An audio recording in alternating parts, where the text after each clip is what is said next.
Early in the course, when we were looking at HTML and the problems which it solves, we mentioned that hypertext is a text displayed on a computer, which links to other text or documents. These links are called hyperlinks. We already have our menu items, just like the example here, but we need a way to change them to be links to other pages. To do this, we have a element, which stands for anchor. We can use it to link to other pages, different locations on the same page, or even other websites too.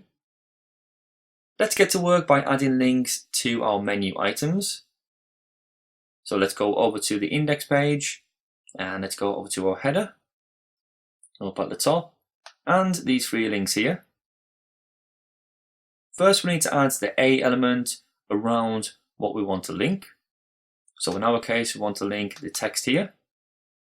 So I'm just going to cut this out and then open up the A element, which is opening and closing. In the middle of here, we can paste in our home link once more. And this means our text is going to be clickable. Then we add a location we want to link to by adding the href attribute, which stands for hyperlink reference. So inside the opening A tag, add href, which is href. And then inside this href, we can add a link. So let's link to a random website. Let's say the Mozilla website, which we visited earlier. So http://developer.mozilla.org and save that. Over to the browser, refresh, and then back up to the top of the page. We can see instantly that there's a change with the home link. If we hover over it, we now see a different cursor, and it's also a different color with the underline, which shows that it's a link. So let's click on this and see what happens. And then we're linking to this developer.mozilla.org website. So that's all working fine. So we hit the back button, we're taken back to our index page. This is an external link because we are linking away from our own website. We can also create an internal link to link to another page in our project too. So let's create some more web pages to link to. So back over to the project. So let's go over to our text store. So make sure we're not clicking on the images folder. So we'll click off this and then click on new file. So make sure this new file is outside the images folder and alongside this index.html. Then let's save this contact with the .html extension, just like the index page. And then let's just add some simple text of contact us page. Save that. And then let's do one more too. New file. And then let's call this the product-detail. Again with the .html extension. And just add some text of product detail page. This will be the page which we'll link to when we click on one of the individual products to get some more information about that individual product. So now we have our new pages. Let's go back over to the index.html. And instead of this external link, we're going to remove this. So we're going to create an internal link to link to these two new pages which we created. So the first one I'm going to do is link to the index.html page.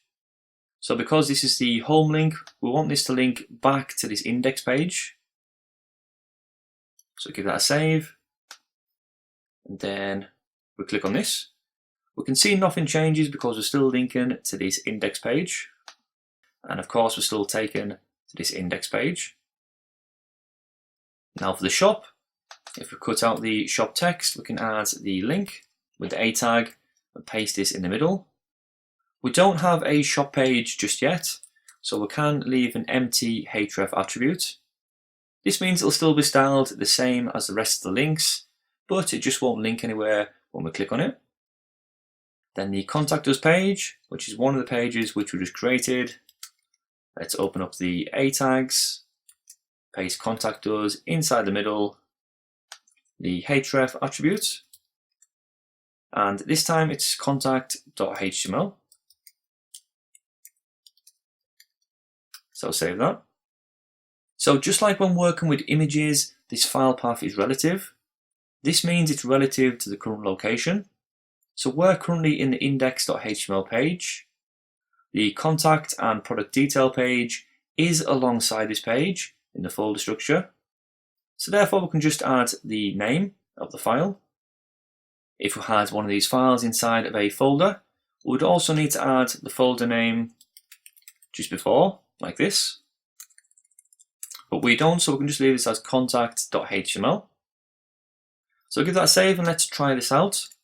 So refresh, we can try the shop, and we don't have a link to anywhere, so this is just staying on the current page. We have a link for the contact page, so once we click on this, we're then taken to this contact us page. And we can also see up at the top, we're currently in the contact.html. If we click on the back button of the browser, we're then taken back to this index page. Another type of link we can use is a link to a different part on this same page. To do this, we need to add some more temporary content to this page. So we can click on a link and scroll down to the part we want. I'm going to copy the image and paste it down at the bottom to create some more content. So let's look for the images which we added before. So this, let's copy it. And all I'm going to do is keep copying and pasting this in,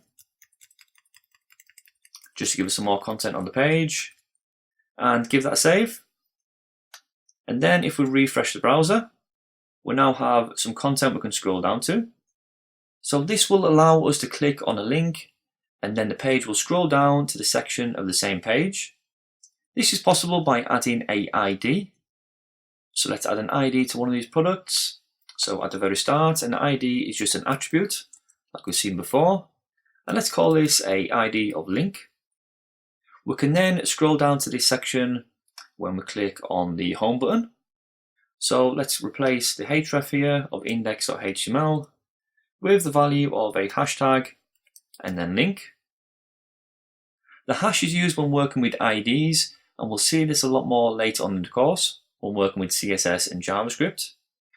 So for now, give that a save, then refresh. And now if we click on home, you see the page now skips down to the first product on here, which is the one we added the ID to. Also, we can link to other pages when a user clicks on one of these images. First, let's reinstate the website to how it was. So let's remove this link here and back to index.html. If we scroll down, let's remove this ID attribute. And then we can also remove all the extra images which we added in to give us the extra height. So remove all these extra images, leaving just the first one which we had originally.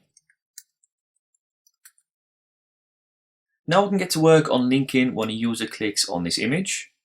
For this, we can link the product images to this new product detail.html file which we created. All we need to do is surround this image with the A tags. So let's open up the A tags. Then inside we paste in the content such as the image which we want to link. Then inside the opening tag we add the familiar href attribute which is going to link to product detail.html. So product-detail.html and give that a save. We can also remove this width attribute too. We'll size this later using CSS. So remove that and give it a save. Now over to the browser, we can reload. And now we can see when we hover over the image, the cursor changes to show this is a link. And click on this. And then we're taken to the product detail page, which we created here. So this is how we can add links to our website. The final thing I want to do before finishing off is to copy these 3 links from the header section. And remember, these are the same links which are down in the footer. So just copy these, and then we can replace these 3 list items in the footer with the ones which are links. Give that a save, refresh. In fact, I need to go back to the index.html.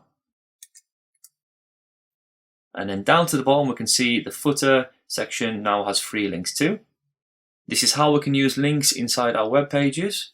They are a really useful and important part of building websites, as you can see, and we'll use them a lot as we progress throughout this course.